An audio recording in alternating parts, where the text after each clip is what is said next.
L'invité de ce Smart Impact, c'est Malo Bourrel. Bonjour. Bonjour. Bienvenue. Vous êtes le responsable des affaires publiques du mouvement Impact France. On enregistre cette interview alors qu'on apprend qu'on on démarre cette année 2026 sans budget. Voilà. Ce climat d'incertitude qui n'est pas nouveau, qui dure depuis quoi ? On peut dire 18 mois, depuis la dissolution. Qu'est-ce qu'il provoque pour les entreprises ?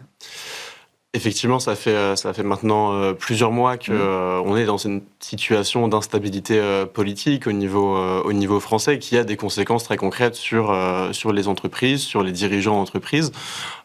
Cette incertitude, elle a des répercussions directes sur les décisions qui sont prises par les entreprises, sur les investissements qu'elles font ou qu'elles ne font pas en ce moment, puisque quand on est dirigeant d'entreprise, on a besoin de pouvoir se projeter dans l'avenir, on a besoin d'avoir un cadre collectif qui soit partagé, qui puisse donner de la visibilité sur le court, le moyen, mais le long terme aussi, d'avoir un cap qui soit partagé. Et effectivement, la non-conclusion de la CMP aujourd'hui sur le budget. La commission mixte paritaire sur le budget, députés, sénateurs incapables de se mettre d'accord, ça provoque ce que, a priori, peut y avoir mais ça provoque l'hypothèse d'une loi spéciale, c'est-à-dire qu'en fait, on reconduit le budget de l'année précédente. Il y a des secteurs, je vais penser par exemple à l'industrie de la défense, qui dépend beaucoup de commandes de l'État. Voilà, c'est des milliards d'euros qui ne viendront pas, quoi. Complètement, et ça a des conséquences sur, vous parliez du secteur de la défense, en réalité ça a des conséquences sur tous les secteurs, toutes les filières de l'économie, et c'est bien regrettable. On a un enjeu aujourd'hui à retrouver un cap, retrouver une manière d'avancer ensemble, et ça doit passer, au vu de la situation et de la fragmentation de l'Assemblée nationale aujourd'hui, par des compromis, par un sens de la responsabilité au niveau du Parlement européen et des décideurs politiques, parce qu'on est dans une situation où on a vraiment besoin d'avancer aujourd'hui. Alors justement, et on attend beaucoup également, vous avez commencé à l'évoquer, au niveau européen, des clarifications. Alors il y a eu un vote le 13 novembre, l'adoption de la loi dite Omnibus, avec un potentiel retour en arrière sur un certain nombre d'ambitions environnementales du Green Deal, du pacte vert. Il y a le trilogue, donc ces réunions des représentants des États, chefs d'État, chefs de gouvernement, du Parlement et de la Commission européenne. Est-ce qu'il y a encore de l'espoir de redonner un peu d'ambition à ce pacte vert ? Il y a toujours de l'espoir, il faut toujours garder l'espoir. Ouais. En réalité, ce qu'on voit de manière générale, vous parlez d'Omnibus, Omnibus, c'est le premier grand acte politique du nouveau mandat de la Commission européenne, du Parlement européen, et du nouvel agenda européen qui, après 5-6 années de pacte vert, de grandes réglementations vraiment structurantes pour ancrer cette transition environnementale et sociale au cœur de l'économie et au cœur de la société, on a un contexte économique qui est compliqué aujourd'hui, une croissance qui est en réalité en perte de vitesse, un tissu industriel qui se délite et un nouvel agenda de la Commission européenne en conséquence qui vise à faire de la simplification un levier de compétitivité. Ouais. En réalité... En considérant que le droit de l'environnement est celui qui complique le plus la vie des entreprises, quoi. C'est un peu, je schématise, mais pas loin. Exactement. Ce qui est assez... La simplification en soi, c'est pas une mauvaise chose. Il y a quand même un consensus de manière générale dans le monde économique, quand on parle aux dirigeants, de complexité, de processus qui peuvent être parfois trop lourds. Et donc, c'est une réalité. Par contre, on peut pas en faire une vision politique. Il y a un enjeu de savoir qu'est-ce qu'on veut faire de cette simplification, et c'est peut-être l'impensé aujourd'hui au niveau européen. Est-ce que on souhaite déréguler? Est-ce qu'on souhaite considérer que toute norme environnementale et sociale est mauvaise par principe? Ou alors est-ce qu'on veut aller dans une approche du cas par cas pour considérer que peut-être sur certains processus, sur certaines procédures, on a trop de complexité et on veut... Alors, on va prendre un exemple, la CSRD, le bilan extra-financier. Si rien ne bouge, il va de fait être réservé aux très grandes entreprises. Alors certes, là encore, l'obligation, les 800 pages, la complexité de cette réglementation, elle est réelle, et beaucoup de chefs d'entreprise disaient c'est trop compliqué. Mais là, on est dans un retour de balancier tel que si on réserve la CSRD aux très grandes entreprises, est-ce qu'on ne vide pas finalement cette réforme de sa substance ?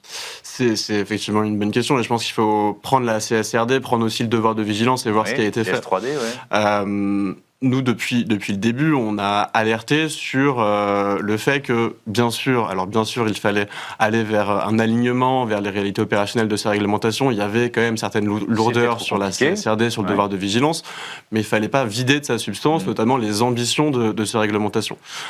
Et on alertait dès janvier, dès février, sur les risques potentiels qu'une réouverture sans étude d'impact et sans prise en compte des nouvelles réalités politiques au Parlement européen pouvait entraîner.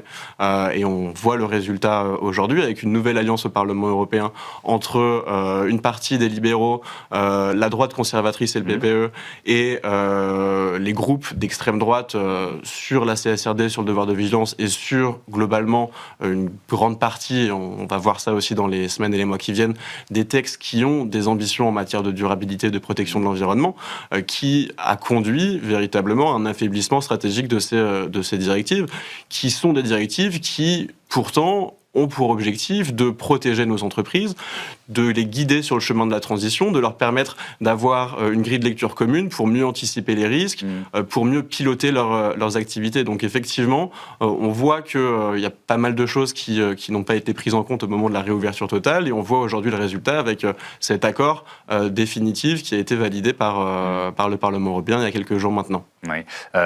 Il est encore temps de faire évoluer cette décision ou c'est trop tard ? Alors là, aujourd'hui, on est au terme du processus décisionnel. On a eu un trilogue qui a eu lieu il y a quelques semaines. Donc, logiquement, l'accord définitif va être promulgué au niveau européen. Là où c'est encore intéressant, c'est sur les indicateurs de la CSRD, donc les indicateurs environnementaux, sociaux, sur lesquels les entreprises vont devoir reporter, vont devoir faire preuve de transparence. Et on a une réforme qui est en cours au niveau de la Commission européenne avec un premier draft, si on peut appeler ça comme ça, qui a été publié par l'EFRAG, qui doit être validé par la Commission européenne dans les prochaines semaines. Alors, l'Europe qui se présentait comme un peu le continent le mieux disant en matière de transformation environnementale est en train de faire marche arrière, en tout cas de mettre un sérieux coup de frein. Est-ce que ce n'est pas le mauvais timing alors qu'à l'inverse, la Chine est en train d'accélérer sur ces questions-là et alors là, c'est vraiment purement et simplement de gagner des parts de marché sur tout ce qui concerne notamment les énergies renouvelables.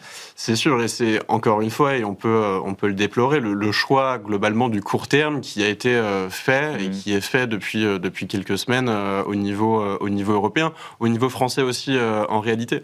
Je pense que quand on parle de simplification, quand on parle de dérégulation, on passe à côté quand même d'un enjeu qui est majeur et qui devrait tous nous alerter, c'est quel modèle de société, quel modèle économique on a envie d'avoir en Europe et qui pourrait rivaliser avec ces puissances émergentes, avec la Chine, avec les États-Unis. La question, en réalité, elle est pas très compliquée. On a globalement deux solutions. La première, c'est est-ce qu'on préfère aller vers un modèle de compétitivité qui se fonde sur le bas prix, qui se fonde sur le moins-disant écologique et social, qui favorise globalement quand même les délocalisations dans les pays où la main-d'œuvre est moins chère, ou est-ce qu'on décide de faire en sorte que nos atouts, que ce qu'on sait faire de mieux en Europe, c'est-à-dire la qualité sociale, sanitaire, environnementale de nos produits et de nos services, deviennent des éléments véritablement différenciants et qu'on puisse avoir un modèle européen véritablement qui se distingue par cette exception-là.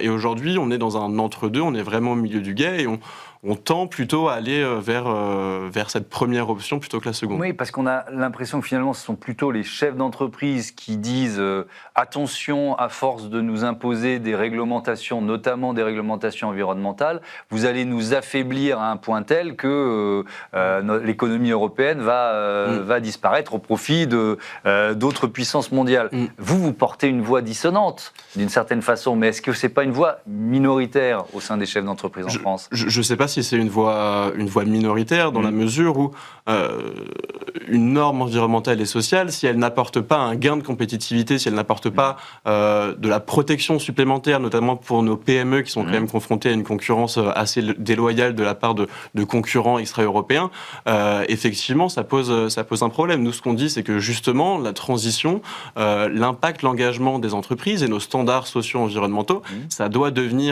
pas être une fin en soi, mais ça doit devenir de vrais avantages compétitifs pour nos entreprises. Et si les règles sont les mêmes pour tout le monde, et si ça peut procurer un avantage pour nos entreprises, je suis persuadé, et on est persuadé que l'ensemble de l'écosystème économique français suivra. À condition que les clauses miroirs, elles soient vraiment appliquées. C'est-à-dire qu'on ferme le marché européen et ses 450 millions de consommateurs à des produits venant de Chine ou d'ailleurs, qui répondent pas à ces critères environnementaux dont on parle. Ah, bien, effectivement, et sociaux d'ailleurs. Il y a effectivement un sujet de réciprocité, Ouais. il y a un sujet de modulation aussi, sans doute de la fiscalité, d'instaurer sans doute une forme de protectionnisme intelligent. C'est ce qui commence en réalité à être pensé au niveau européen, avec la préférence européenne, avec des propositions pour faire en sorte que les chaînes de valeur européennes, que les entreprises européennes puissent être favorisées par rapport aux entreprises extra-européennes, notamment dans la commande publique. Donc on voit qu'il y a quand même un chemin,